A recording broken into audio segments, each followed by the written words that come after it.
Hello everyone, and welcome to Let's Play Croc 2! I'm Orylen, and I'm finally playing the sequel to Croc, Legend of the Gobos. It's been a while. But yeah, Argonaut Software did make a sequel to their game, and it was released in 1999 for the PlayStation. How do I feel about this game? Well, fairly similar that I did with Pandemonium 2, to be honest. I played it years after it came out. That was my first experience with it, and, well, as we go through the game, we'll get a little bit more in-depth with how I feel about this game. It has its highs, but it certainly has its lows. From people who I've talked to in terms of how they feel about this game, it's mostly been negative. In fact, one person that I noticed actually smashed his disc out of just hatred for this game, so we kind of know what we're getting into once we kind of jump into this. So without further ado, let's actually get into the game, but one thing before we do, we need a refresher on the story, especially the one on the last game and how it ties into the sequel. So, I will let past me take it away with recapping the first game, and then we'll watch the opening cutscenes for this game, and I'll see you when we have control. Everything's peaceful in the land of the Gobos. They find a baby crocodile washed up to their island. He learns to walk, run, and also whoopla and kersplat.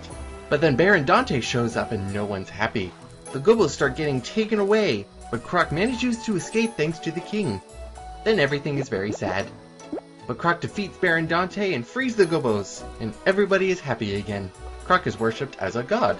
But Croc also reveals a new island guarded by a Crystal Dante, the Crystal Sentinel, when he completes an 8-piece puzzle. He defeats the Crystal Sentinel, who explodes into crystals, and Croc decides to take one of them with him.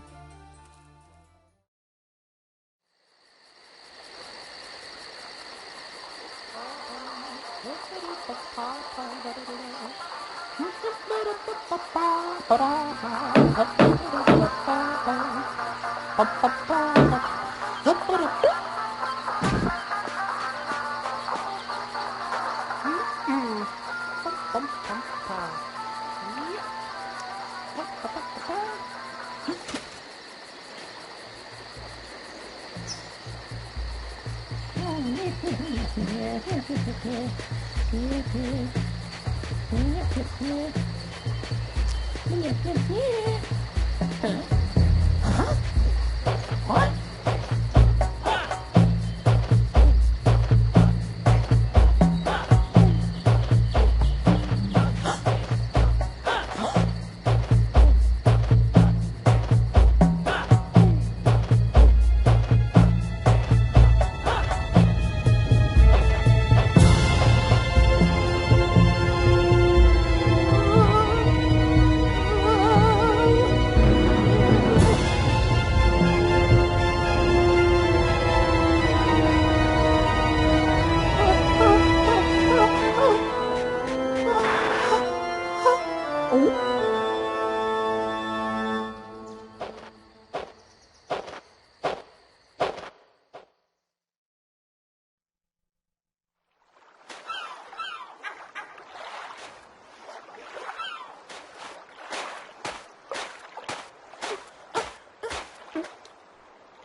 Totally.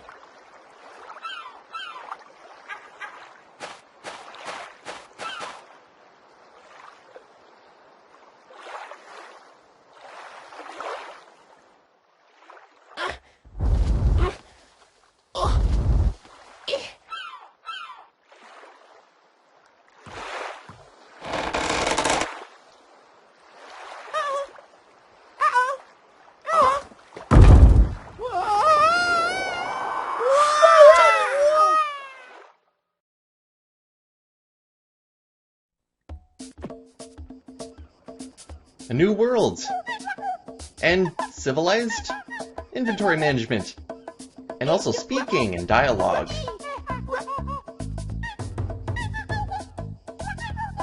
For the uninitiated and for someone who's played the first game, this was kind of a bit of a weird introduction. A lot of people actually don't like the dialogue, to be honest. I don't really mind it all that much. It's just speaking. Like, they don't try to actually do any sort of speaking and voices in this game, but it's alright anyways.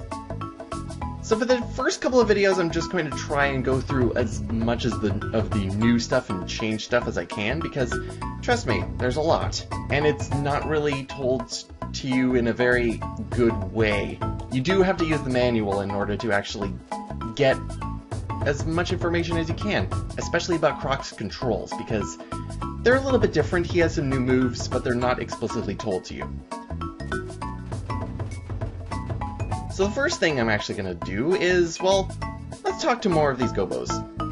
You can initiate conversation whenever you want by just pressing the square button near them. They'll say something. But this guy is going to help us out with just getting to know our controls up front.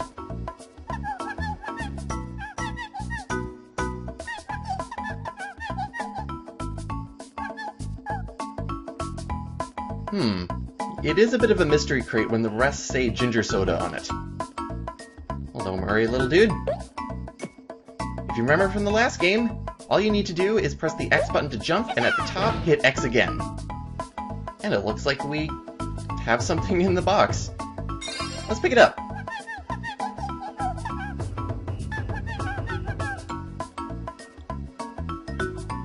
So what we just picked up is an inventory item. Yes! Croc's bag is no longer just an accessory from the first game, it's actually useful and carries items. Magic eye zoomers, or in layman's terms binoculars, pretty much do exactly what they should be doing. Kind of. Welcome to Okie Dokie. This is also known as the Sailor Village, but we'll get more into that and actually see some sailors, because right now we're dealing with businessmen. The binoculars aren't relatively that helpful, but they do kind of give you a good view of just like your immediate area, and sometimes it looks like you're just hovering over everything, which is even weirder. To use inventory items, all you have to do is just go over to it and make sure that it's highlighted. Press triangle and you'll use the item. Once we get more items, we'll actually be able to use that and see how it's used a little bit more effectively. But for now, let's look into probably one of the biggest differences that there are in this game. For instance, we're kind of in a hub world instead of just a level select. Big difference, and, well, for someone like me, I can't help but compare it to, I don't know, other PlayStation games like Spyro? Because it's kind of like that. But yeah, sailors. You know, a little guy in a sailor hat. He's kind of depressed, but we're kind of not going to talk to him right now. A little bit later. Now, the first guy that we immediately talked to gave us a card. It's on the bottom left corner of our screen. That is for this guy's hut. Swap Meet Pete. We're going to meet him a little bit later, specifically when he actually becomes useful, which is when we're going to be actually going into some levels. I'm going to save going into main levels for a little bit later. Let's just look at the hub world and some also as much new stuff as we can. Hey, the king! How's it going, buddy? Is it the same king that we left on the beach in that cutscene? Technically not. We have multiple kings and multiple villages that we're going to be going into this game, and each of the villages has their own king. This is the Sailor Village's king. He likes fishing. I don't know if he's actually going to catch anything because there's no string on his pole. Oh well, let's not tell him. He's having a good time. Now you might be wondering where are these levels that I kind of just briefly mentioned. Well, they're behind these doors. We're going to be going to the levels next video, because there's a lot of stuff. Like, the hub worlds are surprisingly big, actually. The next guy we're actually going to look at is this guy. Hey dude, enjoying your trampoline?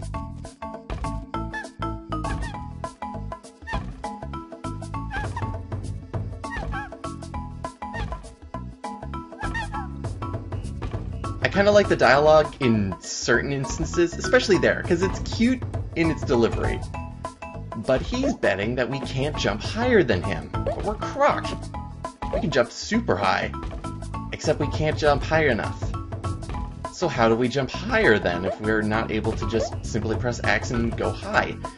Well, in the manual there's actually a higher jump that you can do. It's known as a triple jump. What you do is you press X in order to jump, and at the height of your jump, double tap X. And what you'll have is a higher jump.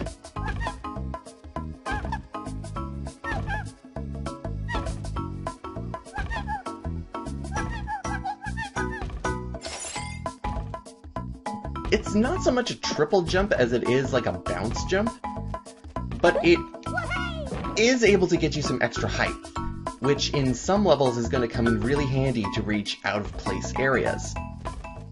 Now what did he actually give us? Well, he gave us 100 crystals. Crystals serve a completely different thing in this game, and they're actually used as currency, instead of as your health system in the last game. So what is health in this game? Well, we're actually going to learn a little bit more about health from this guy. Also our controls. How is he going to help us learn about them? Simon says, actually. Jump with X, tail attack is square, stomp, X and X again, and we knocked something out of the tree. This is known as a heart pot. What do heart pots do? Well, if I go to the pause screen right now, we see that we have 3 out of 3 hearts. We do have a heart system in this game. If we collect a heart pot, we collect another space to have one more heart. It's a really bad way of explaining it, but in terms of layman's terms, we've increased our maximum capacity for holding hearts. So now we can hold 4 instead of 3. We can hold up to 9 hearts at one time, and no more than that. I've got a barred off door here. Every other level kind of signifies that there's a level when there's some sort of gobo in distress, pretty much. There's always going to be some sort of problem going on in each of the levels. The draw distance isn't also something I really like, because if I turn around and use it, oh god, the world is being eaten alive. Oh well. And for some reason the water is bubbling weird. I don't think it's supposed to be boiling, but we can swim in it. Swimming is a little bit different than it is in the last game, because we're able to swim on top of the water and just kind of regular. You can jump out of the water as well, which is a little bit faster than just regular swimming. But we'll go into more into swimming once we actually have swimming to actually do. You're also able to spin in the air and attack. Same as in the last game. So what else is there in terms of controls for Croc? Well, shoulder buttons, we still have the inventory, that's L2 and R2, but L1 and R1 still have the sidestep. Now, if I remember correctly with what I said about the sidestep, it was kind of useless, but it does have its uses if you're looking to line yourself up correctly for your next jump, which can be a little bit helpful because Croc relatively controls in the exact same way, except Argonaut tried to get rid of their tank controls with Croc, but it kind of is still there. Because you see, we're not able to actually just kind of spin in place, so they did kind of get rid of them, but it does take some getting used to in order to actually control him. Whenever you're using the left analog stick, if you nudge the stick in any direction whatsoever, Croc will immediately try to reach that direction as quick as possible. He'll also slightly move forward sometimes. It's not the best system, but once you get the handle on it, then you'll be fine. Now you might be thinking to yourself, okay, what moves are missing? One really important move is missing, and that's because of the inventory system that was added, and that was the flip that you were able to do in order to spin 180. You're not able to do that anymore, which is kind of a shame because it was very effective. Now you just have to pull back on the analog stick and wait for the camera to slowly and lazily revert back to behind Croc in order to actually continue going. It's kind of annoying, especially because there's one button on the PlayStation controller that isn't used, and that's circle. Should have been used. And I can see water through the ground. That's great. Oh, okay. Okay, we're good. So other than meeting Swap Meet Pete, what else is there? Well, we passed by this door a couple times. This door serves no purpose. For now. But we'll come back here later. And there's one last thing in this video that I want to actually do, and that is a level, but it's a different level. There are special levels in each of the worlds, and this one is one of them. Hey guy, what's your problem?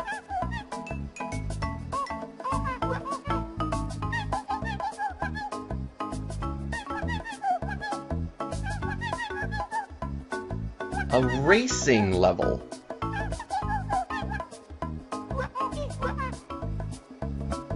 Yeah, kind of a little different than just regular platforming that there was in last game, but trust me, there is much platforming to do, but we're just not going to be doing it right now. Instead, let's get in a boat and go!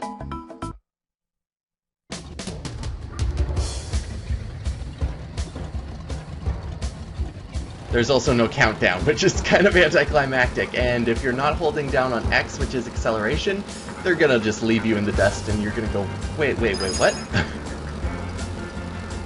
So yeah, the main goal of this is to win the race, but the other thing we have to do is collect all 5 colored crystals. They make their return. And they're slightly more important, actually, because of what they're able to deliver. The boat is a little bit sticky in terms of controlling, and you're going to be humping other boats as they go by as well. Secret underwater waterfall. That'll get us back in the race, actually. And in that one lap, we collected 4 of the 5 colored crystals. So there's just one more on the regular path. Yeah, the boat is kind of slow and kind of feels like molasses in order to turn, but the track is relatively easy enough, and the Dantinis are easy enough to actually win against that you shouldn't really have any problem in order to actually win this race.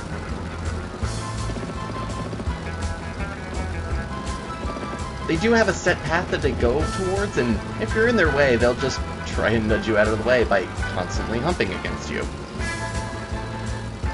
There's the last colored crystal. Excellent. Now all we have to do is win the race. But wait, what's this?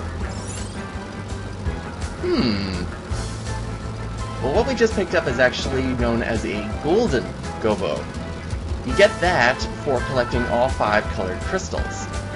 Seeing as the whole point of this game is really completely different than the first game, there's got to be a different reason for collecting all 5 colored crystals, because in the last game you did that so you could collect the 6th gobo in a level. But this time around, we're not going to be saving that many gobos because, well, they're not going to be really needed for saving. Everything seems to be fine in this other colony away from the archipelago. And there's the finish. And we win! Okay. Excellent. So when you collect the golden gobo, a little notifier just kind of hovers in place near the level. It kind of would have been better if it hovered over the gobo, but it just kind of hovers in place and it's in weird spots every now and again. No problem. For also winning the race, we also get another 100 crystals to add to our card, so we have 200 crystals to spend. And that's exactly what we're going to be doing next time. because next time we're going to be heading into some actual levels and making some progress in Sailor Village. But we can't do that without the help of Swap Meet Pete first. So that's the first thing we're going to be doing next time. Before we go, though, let's see what the king has to say.